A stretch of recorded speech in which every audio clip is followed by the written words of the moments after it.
सभी लोग the political master में आप सभी का स्वागत है। आज इस वीडियो में हम बात करने वाले हैं बंग भंग आंदोलन की, जिसे हम सभी लोग स्वदेशी आंदोलन के नाम से भी जानते हैं।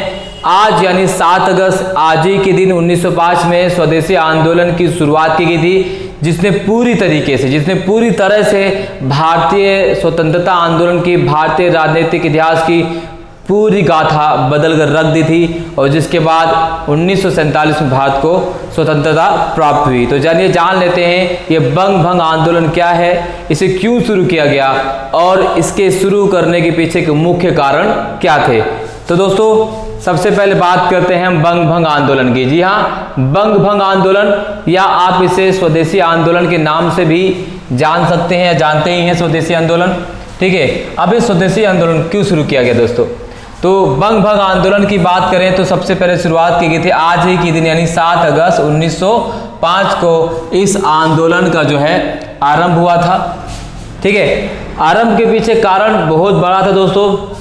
1905 में ही बंगाल के 2 विभाजन होकर दिए गए। जी हाँ, उस समय के जो वायसराय थे लॉर्ड कर्जन ने जो है बंगाल को 2 भागों में बांट दिया और इसी बंगाल विभाजन के विरोध स्वरूप ही इसी बंग भंग आंदोलन की शुरुआत की गई, जिसे हम स्वदेशी आंदोलन के नाम से भी जानते हैं। भारतीय स्वतंत्रता आंदोलन के इतिहास में वो पहली कड़ी थी जब पूरी तरीके से ब्रिटिश सरकार को जो है अस्वीकार करने की मंशा भारतीयों द्वारा बना ली गई थी और ब्रिटिश कालीन जो वस्तुएं थी, ठीक है, जो चीजें थी, उसका बहिष्कार किया गया और स्वदेशी को अपनाया गया था। इसीलिए इसका नाम स्वदेशी आंदोलन भी पड़ा दोस्तों। ठीक है, तो बंग भंग आंदोलन कब शुरू हुआ? 7 अगस्त 1905 को आरंभ हुआ।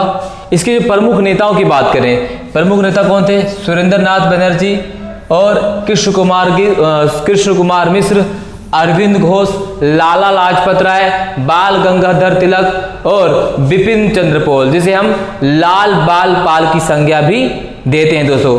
जी हाँ, लाल बाल पाल। ठीक है, लाल बाल पाल।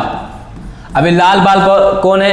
लाल मतलब लाला लाजपत राय, बाल मतलब बाल गंगाधर तिलक, पाल मतलब बिपिन चंद्र पाल।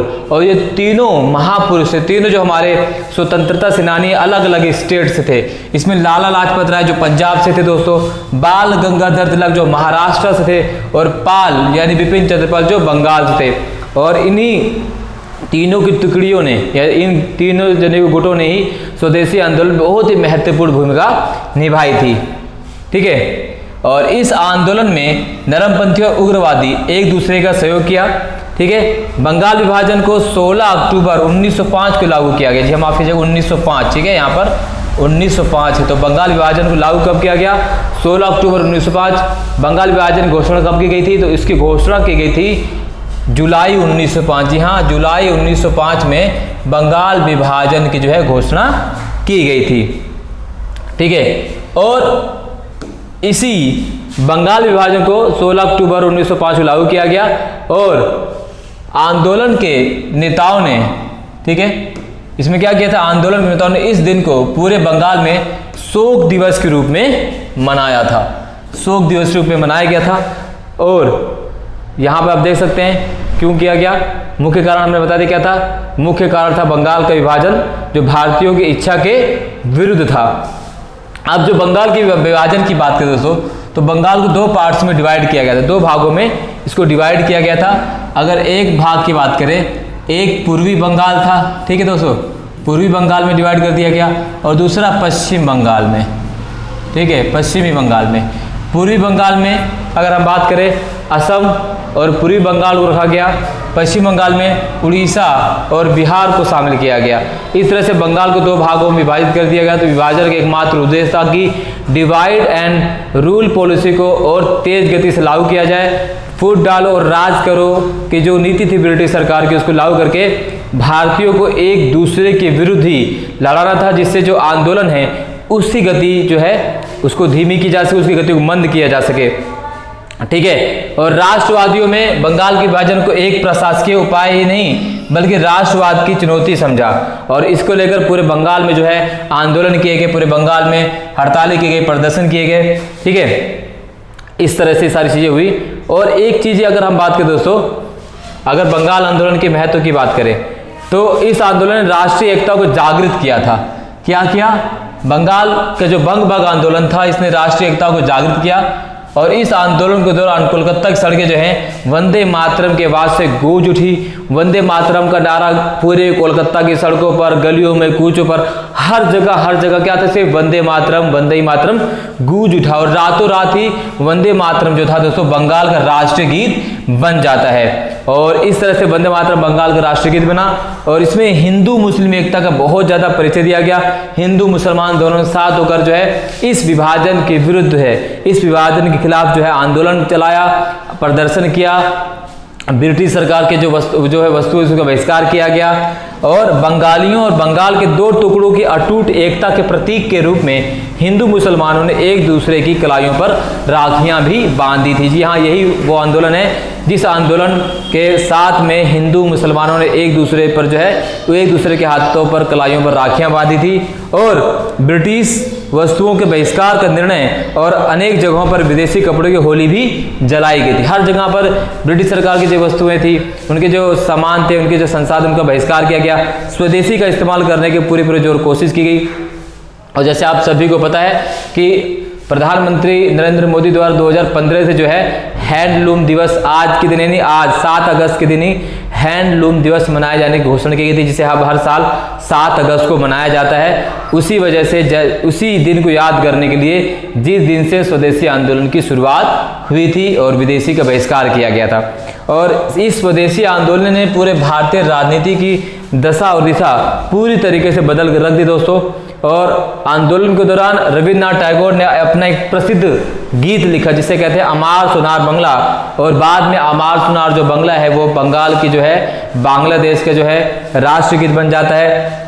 और जो स्वदेशी आंदोलन था, स्वदेशी आंदोलन को भारत के अन्य कोने में पहुंचाने का जो सबसे बड़ा श्रेय जाता है वो जाता है बाल गंगाधर तिलक, लोकमान्य तिलक बाल गंगाधर तिलक को जाता है। बाल गंगाधर तिलक ने इस आंदोलन को पूरे भारत में और भारत के बाहर देशों में इसका प्रसार और प्रसार किया था। आंदोलन के अगर दोस्तों कुछ महत्व की बात करें तो इसमें क्या क्या चीजें हमें मिली और क्या इस आंदोलन का और क्या प्रभाव पड़ा। तो दोस्तों 1907 में सबसे पहले अगर हम बात करें, इसी आंदोलन के बाद जो 1907 में जो है कांग्रेस का विभाजन हो जाता है। 1907 में कांग्रेस का विभाजन हो जाता है जिसे हम सूरत विभाजन के नाम से भी जानते हैं। 1905 में कांग्रेस का विभाजन होता है। कांग्रेस दो दलों में बढ़ जाती है। एक धड़ा जो होता है उसे हम कहते हैं नरमपंथी, दूसरा उग्रपंथी। दो धड़ों में गरम दल और नरम दल में कांग्रेस का विभाजन हो जाता है। हालांकि आंदोलन को दबा दिया गया। 1908 में ब्रिटिश सरकार ने इस आंदोलन को क्या कर दिया, पूरी तरह से समाप्त कर दिया। बहुत सारे जो विचारक कहते हैं कि जो स्वदेशी आंदोलन रहा था वो असफल रहा, बट ये ऐसा कहना सही नहीं है। स्वदेशी आंदोलन भले ही अपने परिणति को प्राप्त ना कर पाया हो या बंगाल विभाजन को ना रोक पाया हो, बट इसने भारतीयों के दिलों के अंदर राष्ट्रवाद की जो अलग थी, राष्ट्रवाद की जो भावना थी, उसको पूरी तरीके से प्रज्वलित कर दिया और भारतीयों में राष्ट्रवाद की भावना को कूट कर भर दिया। जो आने वाले समय में गांधी के आगमन के बाद राष्ट्रवादी आंदोलन, चाहे वो सहयोग आंदोलन हो, असहयोग आंदोलन, सविनयवादी आंदोलन हो, उसमें इस आंदोलन की बहुत बड़ी भूमिका रहती है। और जिस मांग की अगर हम बात करें, बाल गंगाधर तिलक की जो स्वराज की मांग थी, उस मांग को भी जीवंत बनाए रखा और 1929 में इस मांग को कांग्रेस द्वारा जो है पूरी तरीके से ब्रिटिश सरकार से जो है स्वीकार करवा लिया गया। स्वराज मेरा जन्म सिद्ध अधिकार है, मैं इसे लेकर रहूँगा। जो गणमान्य जो है बाल गंगाधर तिलक का जो नारा था, स्वराज मेरा जन्म सिद्ध अधिकार, हम इसे लेकर रहेंगे, इस नारे को भी चरितार्थ किया गया। और 1929 के कांग्रेस लाहौर अधिवेशन में इस पूर्ण स्वराज की मांग को भी कांग्रेस के मन से उठाया गया और उसको स्वीकार किया गया।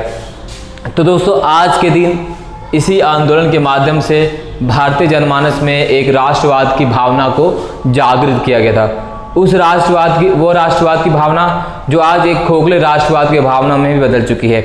आज का माहौल आप देख ही रहे हैं कि किस तरह से पूरा माहौल जो है एक असभ्य राजनीतिक तत्वों के माध्यम से, एक असभ्य समाज के माध्यम से आज आप देख रहे हैं कि इस प्रकार से माहौल पूरी तरीके से जो है अशांतिपूर्ण बनाया गया है।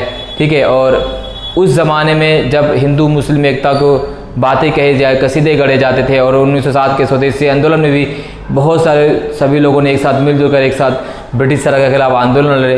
आज का दिन और तब का दिन। आज हम अपने आज़ादी का अमृत काल में जी रहे हैं, 77वां साल आज़ादी का मनाने वाले हैं दोस्तों। तो आप सभी से मेरी यही गुजारिश है कि इस भाईचारे की भावना को आगे भी इसी प्रकार से मजबूती के साथ बनाए रखें। इसमें किसी प्रकार का कोई भी जो है